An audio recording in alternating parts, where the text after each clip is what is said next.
Hey, Henry here from wakeupcloud.com. In this video, I'm going to show you how to find best-selling book ideas and make sure your book actually sells when you write it, because you don't want to put in all that work and end up with a book that doesn't sell. And I'm going to be focusing mainly on Kindle publishing, writing, and publishing on Amazon. You can, of course, use these ideas for any kind of publishing if you want to use Smashwords, Kobo, or anything along those lines. But I'll be talking about Kindle and Amazon because that's what I use. So there are 3 parts to this process, and we start with the problem. You need to solve a problem with the book you write.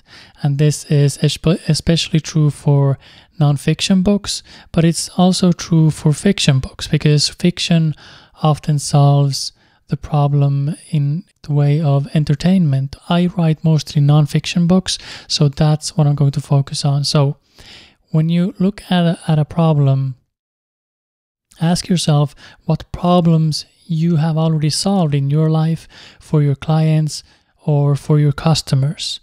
If you're, let's say, a personal trainer, maybe you've helped people lose weight, you've helped new moms get back in shape, you've helped yourself get back in shape. So those are all problems you've solved, and those are all problems people have. So look at what you've overcome, what your story is, and then drill down into one specific problem. So don't try to write a book, or don't try to write the ultimate book on fitness that covers everything, but write on one specific topic. So how new moms can lose their baby weight, or how someone can get in shape, or how someone who has difficulty in gaining muscle can gain muscle, or whatever it is that you cover. And I want to show you some examples because the books I've written come from my personal story. So you can see my books here. I have Find Your Passion, Follow Your Heart, How to Write Nonfiction ebook. So I've found my passion in life, and I'm doing work I love. And I've helped people find and follow their passion since 2009. I also know that this is a problem people have because I run a popular blog and I interact with people and I listen. So finding your passion is a big thing, and the way I've solved it is by helping people look within themselves, because I can't give you a formula. I can only help you find the formula or find the guidance and wisdom within you. And the same goes for Following Your Heart. It's basically a book that shows you how to live life when life is tough, how to make decisions when nothing seems to go right. And then I've written several books, so I began getting questions about how to write books, so I wrote a book about how to write books. And I have some other things here on writing blog posts. So these all solve a problem that I noticed from my readers, and in general just being involved in this space. So once you have a problem, you also need to gauge demand. So what's selling, what are people buying, and above all, what do people want? Because you don't want to give people what you think they need or what you think is awesome. You want to give people what they want. Now, this doesn't mean that you dilute what you teach. It just means that you're in tune with the language of your market. So you can give people what they want, but you can also sprinkle in what they need, which is what I do with pretty much everything I create. So when it comes to finding what's selling on Amazon, what you do is you look at the paid sales rank. So here's one of my books. And you can see here that it's selling quite well at 19,000 paid sales rank, and that means it's selling around 4 to 6 books. So let's say I wanted to write a book on writing ebooks. Let's say I hadn't written my book yet. So what I would do is search on Amazon, and I would look at books that are selling. So you can see a lot of reviews on these books. So let's open them up. And I'll scroll down a bit, see other books. And what I'm looking for is how well they're selling. And I'll scroll down here. And you can see this is selling pretty well. It's selling maybe 4 copies per day, maybe more. Let's look at the next book. And this is a really good book from Steve Scott, a friend of mine. If you want to learn how to write Kindle books, check that out. Let's see, this is selling really well, probably selling over 10 copies per day. So these are all good signs that there's demand for this kind of information. And an extra tip for what to put in your book is to look at the reviews of the book. So look at what people like about the book. So you can see here that one review says, the author took his book a step further than many other how-to writing books. He focuses an entire section on writing for the Kindle platform. So these are all ideas. I could have written a book just on writing for the Kindle. And what I also like to do is look at the 1-star, 2-star, and 3-star reviews. So see if you can find something constructive there on what people don't like and how you can use that information to make your book better. So let's have a look at one more book. And this one isn't selling as well, but it's still selling maybe a few copies per day, which isn't bad at all. If you sell 2 copies per day this is at $2.99, it's just showing this because I'm in Finland and there's sales tax and stuff. So he gets $2 per day, or $2 per copy, and he sells 2 copies. That's $4 per day. It's $120, I think, per month. So that isn't bad at all. So all in all, I think this is a good topic to dive into. So you want to find books that have around 20,000 paid sales rank, maybe more. And remember to not get too caught up on the numbers here. You just want to make sure that there's some demand. People have written books in the topic, and it's basically the books are selling. So that's what you're looking for. Other ways you can discover what's selling and what people want is by looking into forums, blogs, and real life. So if you work with clients, if you write a blog, if you have an audience, start listening to what people are talking about. What problems and frustrations do people have? What roadblocks do they run into? Look into forums where people often ask questions. What questions are they asking? Where are they going? What do they want to achieve in life?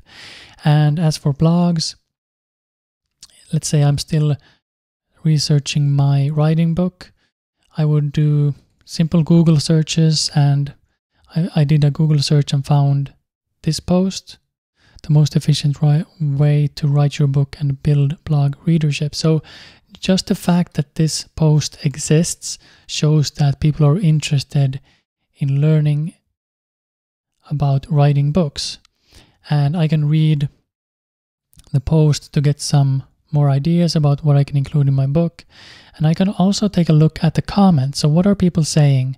What questions are they asking? Do they like the post? Do they not like the post? So what's going on? And I can look for blogs. So I found another blog, how to blog a book.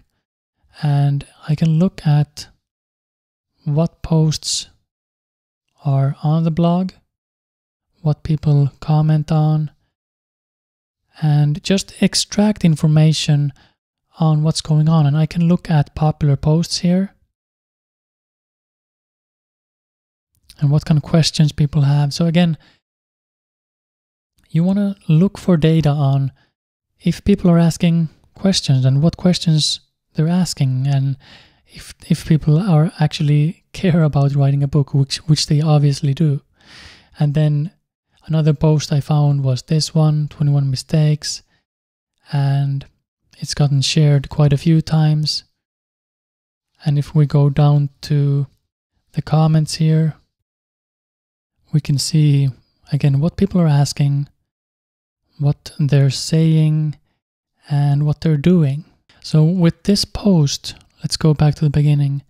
With this post, with the 21 mistakes, I could almost take this and start brainstorming ideas for my book, for chapters, and how to write a good book and how to sell your book just by looking at these mistakes. Now, obviously, you wouldn't want to copy and paste what you learn here, but use it as a springboard for your own ideas.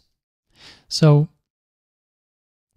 find a problem that you've solved or overcome, look at your own story, and look at demand. So, what's selling on Amazon? Look for paid sales rank, look for books that have reviews, and look at blogs, forums, tap into real life if you work with clients or anyone, and start listening to what people want, where they're going, and what stops them from making progress.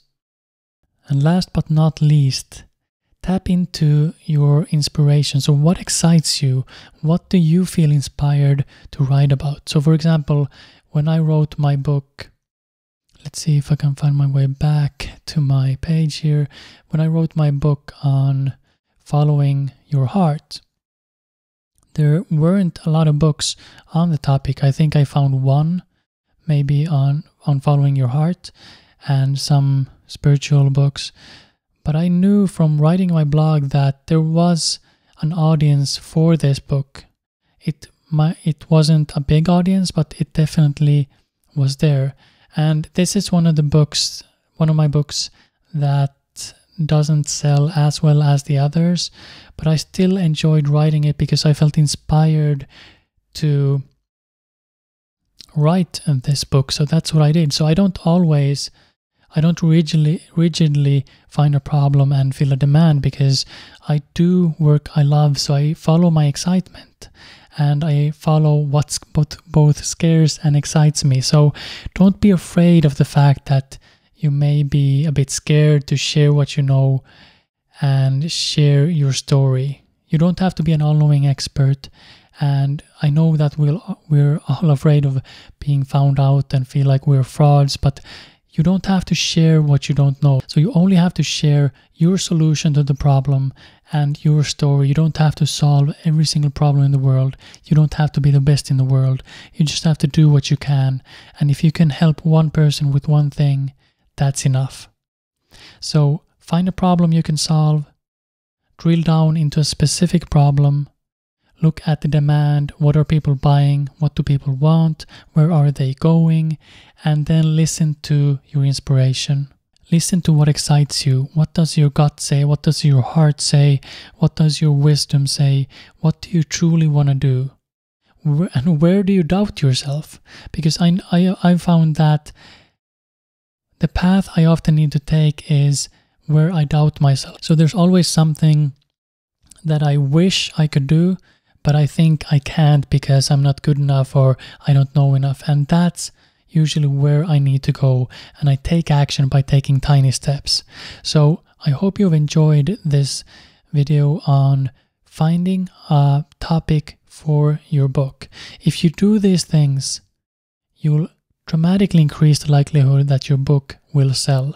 Now, you obviously need to get people to the book and all those things, but that's a topic for another video. Remember that you don't have to get everything perfect. You don't have to do extensive research. You just have to make sure that you're on the right track.